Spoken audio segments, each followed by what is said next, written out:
Welcome to student tutorial. আমার স্নেহের সকল ছাত্রছাত্রীরা প্রত্যেকেই আমি ওয়েল ইন অ্যাডভান্স জানিয়ে রাখি শুভ নববর্ষ, হ্যাপি নিউ ইয়ার্স ডে 2022।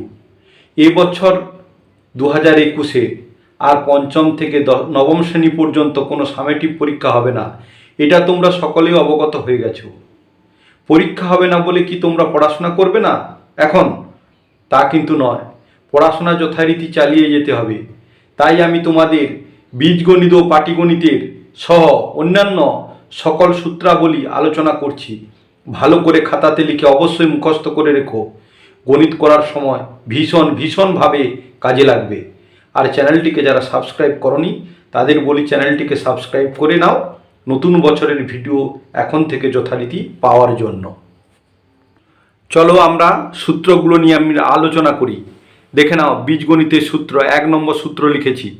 এই সূত্রগুলো 7 থেকে 10 পর্যন্ত প্রত্যেকটি ক্লাসে যারা পড়াশোনা করছো প্রত্যেকেই অবশ্য ভালো করে লিখে মুখস্থ করে রাখবে। যদি গণিতে 100-র 100 পেতে চাও এই সূত্রগুলো তোমাদের অবশ্যই দরকার হবে।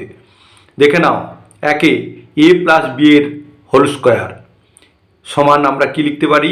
a square plus 2ab plus b square. বা এই সূত্রটাকে আমরা অন্যভাবে লিখতে পারি a প্লাস b এর হোল স্কোয়ার সমান a মাইনাস b এর হোল স্কোয়ার প্লাস 4ab।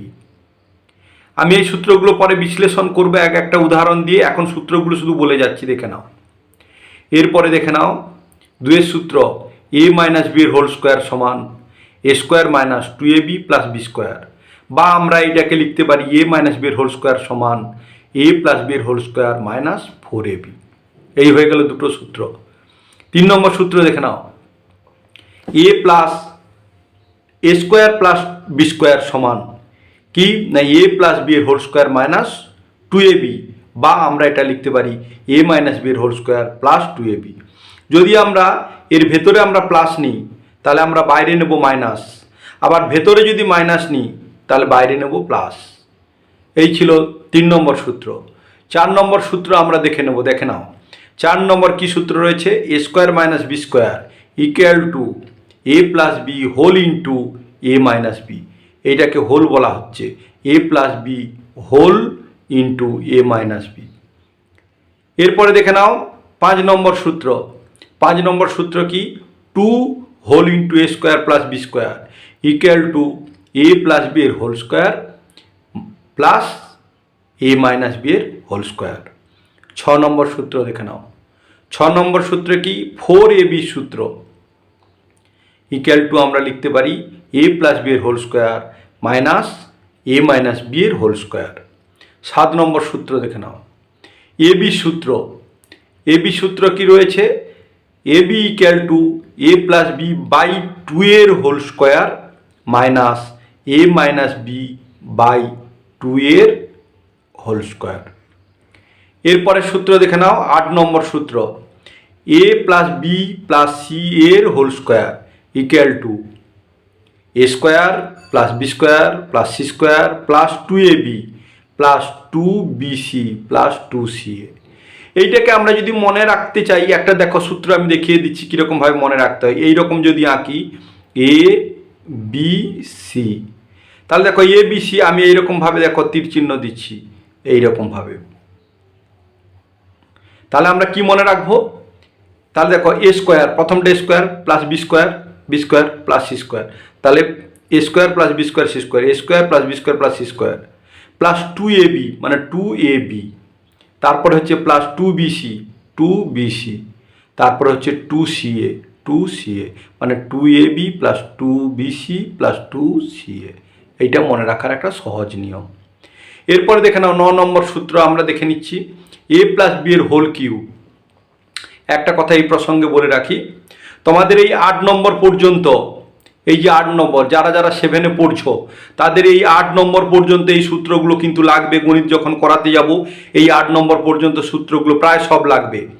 এবং 8-এ যারা পড়ছো 9-10-এ তাদের কিন্তু ওগুলো লাগবে। তাছাড়াও এই যে নিচে যেগুলো দেখাচ্ছি এগুলো লাগবে, এগুলো সব করে রেখো। যারা 7-এ পড়ছো তারা এই 8 পর্যন্ত করলেই হবে। 9 নম্বর সূত্র দেখে নাও, a প্লাস b এর whole cube equal to a cube plus 3a² b plus 3ab² plus b cube. এইটাকে আমরা অন্যভাবে লিখতে পারি। কীরকম লিখতে পারি? a প্লাস বির whole cube equal to a cube plus B cube plus 3ab plus whole into a plus b. তার মানে দেখো a cube plus B cube লিখেছি, এই দুটোর মধ্যে 3ab কমন যাবে, 3ab ইন্টু তাহলে a স্কোয়ারের a থাকলো বি, এইটা আমরা লিখতে পারি। এরপরে দেখে নাও, এরপরে হচ্ছে আমাদের 10 নম্বর সূত্র। 10 নম্বর সূত্র কি? a মাইনাস বি এর হোল কিউব কি লিখতে পারি? Equal to a cube minus 3a² b plus 3ab² minus B cube. বা আমরা এটাকে কীরকমভাবে লিখতে পারি? a মাইনাস বি এর হোল কিউব আমরা লিখতে পারি equal to a cube minus B cube minus 3ab whole into a minus b. দেখে নাও a কিউব লিখেছি, এইটাকে কমন নিলে এটা বি কিউব, এই দেখো মাইনাস কমন 3ab এরও 3ab কমন নিয়ে নিলাম, হোল ইন্টু এখানে দুটো ছিল a স্কোয়ার মানে স্কোয়ার ছিল, এর ঘাত ছিল 2, হয়ে একটা থেকে গেছে a মাইনাস বি। তাহলে আমরা লিখতে পারি a cube minus B cube minus 3ab whole into a minus b, এইটা। এরপরে দেখে নাও, এরপরে a cube plus B cube equal to আমরা কি লিখতে পারি? a প্লাস বি এর whole cube minus 3ab whole into a plus b. এটা কি করব? মান নির্ণয়ের সূত্র বলা হয়, মান নির্ণয় করার সময় এই সূত্রটি লাগবে। বা আমরা এটা লিখতে পারি a cube plus B cube, এটাকে কি লিখতে পারি? a প্লাস বি এর whole into a square minus ab plus B square. পাশে লিখে দিয়েছি, উৎপাদকে বিশ্লেষণ করার সময় লাগবে, তোমরা এরকম লিখে রাখবে। এইটা মান নির্ণয় করার সময় লাগবে, আমি দেখাবো। এটা উৎপাদককে বিশ্লেষণ করার সময় লাগবে, আমি দেখাবো। এরপরে দেখে নাও 12 নম্বর সূত্র দেখে নাও। 12 নম্বর সূত্রে কি বলা হয়েছে? 12 নম্বর সূত্রে রয়েছে a মাইনাস বি এর whole cube equal to a minus B এর হোল কিউব। আমরা 12 নম্বর সূত্র কি বললাম আমি? a cube minus B cube equal to a minus B এর whole cube plus 3ab whole into a minus B. এটা মান নির্ণয় করার সময় লাগবে। আর উৎপাদকে বিশ্লেষণ করার সময় লাগবে a cube minus B cube a minus b whole into a square plus ab plus B square. এটা উৎপাদকে বিশ্লেষণের সময় লাগবে, তোমরা এরকম পাশে পাশে লিখে রাখবে, মান নির্ণয় করা, উৎপাদকে বিশ্লেষণ করা। এরপরে 13 নম্বর দেখে নাও, a cube plus B cube plus C cube minus 3abc। এটার কি সূত্র হবে? Equal to a plus B plus C whole into a square plus B square plus C square minus ab minus BC minus CA. 14 নম্বর দেখে নাও, a plus B plus C এর whole cube equal to a cube plus B cube plus C cube plus 3 whole into a plus B whole into B plus C whole into C plus A. এই ছিল বীজগণিতের সূত্র। এবার চলো আমরা পাটিগণিতের সূত্র দেখছি। কিছু কিছু আমি পাটিগণিতের সূত্র কিছু কিছু না, টোটালটাই লিখে দিয়েছি। বিশেষ কয়েকটি জ্ঞাতব্য বিষয় অবশ্যই জেনে রেখো। আয়তক্ষেত্র দেখে নাও, আমি যে আয়তক্ষেত্রটা এঁকেছি এটা সম্পর্কে একটু একটা ছবি এঁকে দিয়েছি, বুঝে নাও ব্যাপারটা।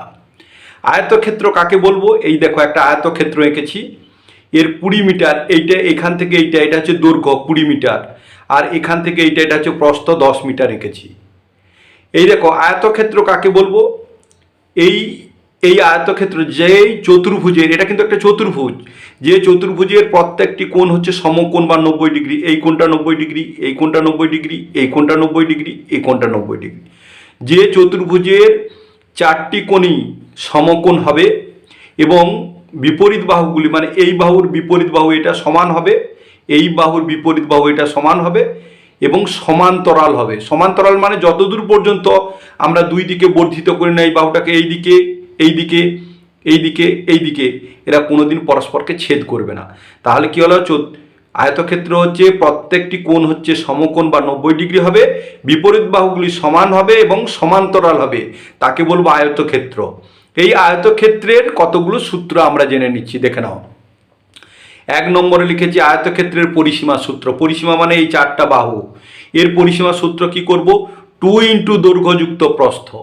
তাহলে 2 ইন্টু দৈর্ঘ্য, দৈর্ঘ্য কত? 20 মিটার, এখানে 20 লিখে দেবো, প্লাস প্রস্থ, প্রস্থ 10 মিটার, 10 মিটার করে দেবো, দিয়ে সমাধান করে দিলে উত্তর বেরিয়ে যাবে।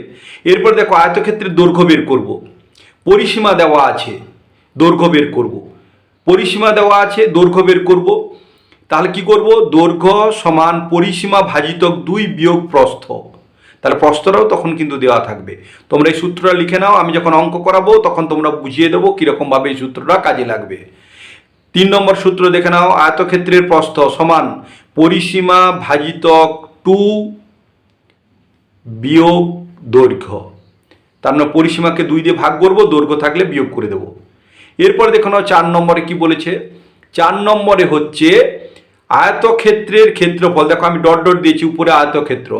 আয়তক্ষেত্রের ক্ষেত্রফল মানে এই ভেতরে কতটা জায়গা রয়েছে, এই জায়গাটা, একে ক্ষেত্রফল বলা হয়। কি করব? দৈর্ঘ্য গুণিতক প্রস্থ। দৈর্ঘ্যের সঙ্গে প্রস্থর গুণ করব। এটা দৈর্ঘ্য আছে 20, প্রস্থ আছে 10। তাহলে দৈর্ঘ্যের সঙ্গে প্রস্থ গুণ করে দিলেই ক্ষেত্রফল বেরিয়ে যাবে। এককটা বর্গ মিটারই হবে, মিটার মিটার বর্গ মিটার বা বর্গ একক বলা হয়। এরপরে দেখো না 5, আয়তক্ষেত্রের দৈর্ঘ্য বের করব। ক্ষেত্রফল দেওয়া আছে আর প্রস্থ দেওয়া আছে, তাহলে কি করব? দৈর্ঘ্য সমান ক্ষেত্রফল ভাজিতক প্রস্থ। তাহলে এখানে ক্ষেত্রফল দেওয়া ছিল, ধরো প্রস্থ দেওয়া আছে, তাহলে দৈর্ঘ্য বের করলে ক্ষেত্রফলকে 10 দিয়ে ভাগ করে দিলেই হয়ে যাবে। এরপরে দেখে নাও, এরপরে কি হয়েছে না আয়তক্ষেত্রের প্রস্থ। প্রস্থ বের করলে কি করব? প্রস্থ সমান ক্ষেত্রফল ভাজিতক দৈর্ঘ্য। ক্ষেত্রফলকে আমরা দৈর্ঘ্য দিয়ে ভাগ করলে হয়ে যাবে। এরপরে দেখে নাও 7 নম্বর সূত্র কি না আয়তক্ষেত্রের কর্ণের দৈর্ঘ্য। কর্ণ বলতে এইটাকে বোঝায়, এরকম টেনে দিলে কর্ণ, এই দেখো কর্ণ, এই কর্ণকে বোঝায়। কর্ণের দৈর্ঘ্য কীরকম বের করবো? এটা দৈর্ঘ্য কি করবো না রুট ওভার, এইটাকে রুট ওভার বা বর্গ বলা হয়, দৈর্ঘ্যের স্কোয়ার। মানে এইটা দৈর্ঘ্য 20 মিটারের স্কোয়ার, 20 স্কোয়ার প্লাস প্রস্থ 10 স্কোয়ার, তার বর্গমূল করলে হয়ে যাবে। ব্যাস, এটা হচ্ছে আয়তক্ষেত্র সংক্রান্ত সকল সূত্র। এবারে চলো আমরা বর্গক্ষেত্র নিয়ে আলোচনা করি। বর্গক্ষেত্রে কি কি সূত্র রয়েছে আমরা দেখে নিই। দেখে নাও, এটা হচ্ছে বর্গক্ষেত্র। এই বর্গক্ষেত্র কাকে বলবো না বর্গক্ষেত্র হচ্ছে যে চতুর্ভুজের 4টা বাহু, এই বাহু এই বাহু এই বাহু এই বাহু 4টা বাহু হচ্ছে সমান। এটা 10 হলে এটাও 10, এটাও 10, এটাও 10, এবং প্রত্যেকটা কোণ হচ্ছে সমকোণ মানে 90 ডিগ্রি। তাহলে 4টা বাহু হচ্ছে সমান হবে পরস্পর এবং কোণগুলো হবে সমকোণ বা 90 ডিগ্রি, তাকে আমরা বর্গক্ষেত্র বলবো। এই বর্গক্ষেত্রে কতগুলো সূত্র আমরা দেখে নিচ্ছি, চলো দেখে নাও। 1 নম্বর কি না বর্গক্ষেত্রের পরিসীমা, মানে পরিসীমা বের করব কি করে না পরিসীমা সমান 4 ইন্টু একটি বাহুর দৈর্ঘ্য। তাহলে 4 ইন্টু একটি বাহু কত? 10। 2 নম্বর দেখে নাও, এই একটি বাহুর দৈর্ঘ্য বের করবে, একটি বাহুর দৈর্ঘ্য পরিসীমা দেওয়া আছে, তাহলে পরিসীমাকে 4 দিয়ে ভাগ করে দেবো, পরিসীমা ভাজিতক 4। 3 নম্বর দেখে নাও, বর্গক্ষেত্রের ক্ষেত্রফল কি করব? এই মাঝের ক্ষেত্রফল, তাহলে বাহু ইন্টু বাহু বা বাহু স্কোয়ার বলা হয়। বাহু মানে একটা বাহু 10 আর একটা বাহু 10, তাহলে 10 10 100, মিটার থাকলে বর্গ মিটার, বা আমরা এরকম করি বাহু স্কোয়ার মানে 10 স্কোয়ার, 10 10 100। এরপরে 4 নম্বর দেখে নাও। 4 নম্বর সূত্র কি বলেছে?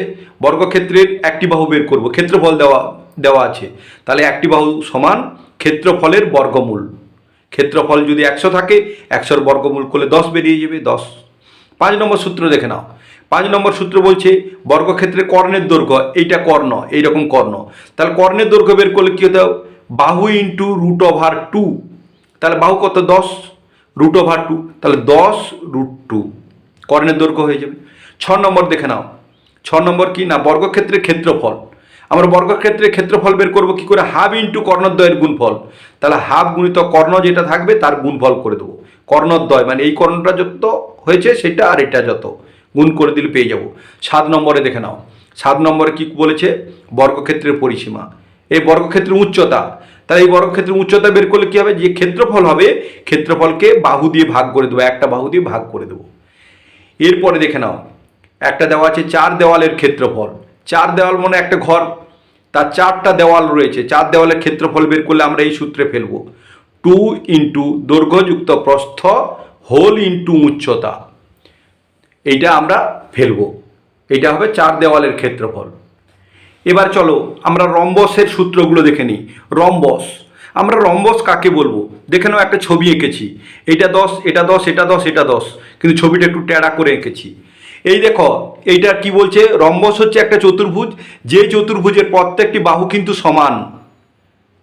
এবং সমান্তরাল, এটা এবং এটা সমান্তরাল হবে, এটা সমান্তরাল হবে, কিন্তু এই কোণগুলো কিন্তু সমকোণ হবে না, মানে 90 ডিগ্রি হবে না, সমকোণ নয়, তাকে বলবে রম্বস। এই রম্বস সম্পর্কে আমরা কতগুলো সূত্র জেনে নেই চলো। এই রম্বসের সূত্রগুলো কি দেখে নাও। 1 নম্বর হচ্ছে রম্বসের পরিসীমা। আমরা রম্বসের পরিসীমা বের করতে গেলে কি করব, 4 ইন্টু একটি বাহুর দৈর্ঘ্য। তাহলে 4 ইন্টু একটি বাহুর দৈর্ঘ্য, একটি বাহু কত 10 সেমি, তাহলে 4 ইন্টু 10, তাহলে 40 হয়ে যাবে। এরপর দেখে নাও রম্বসের দৈর্ঘ্য সমান কি পরিসীমা ভাজিতক 4, পরিসীমাকে 4 দিয়ে ভাগ করে দিলে হয়ে যাবে। এবার 3 নম্বরে দেখে নাও না রম্বসের দৈর্ঘ্য কত, না রুট ওভার কর্ণ বাই 2 এর স্কোয়ার, মানে কর্ণ যত থাকবে তাকে 2 এর বর্গ করে দেবো, প্লাস কর্ণ বাই 2 এর স্কোয়ার হয়ে যাবে।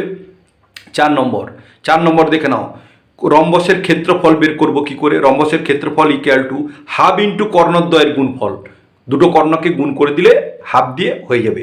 5 নম্বরে দেখে নাও, 5 নম্বর হচ্ছে রম্বসের ক্ষেত্রফল সমান কি বাহু ইন্টু সমান্তরাল বাহুর মধ্যে দূরত্ব।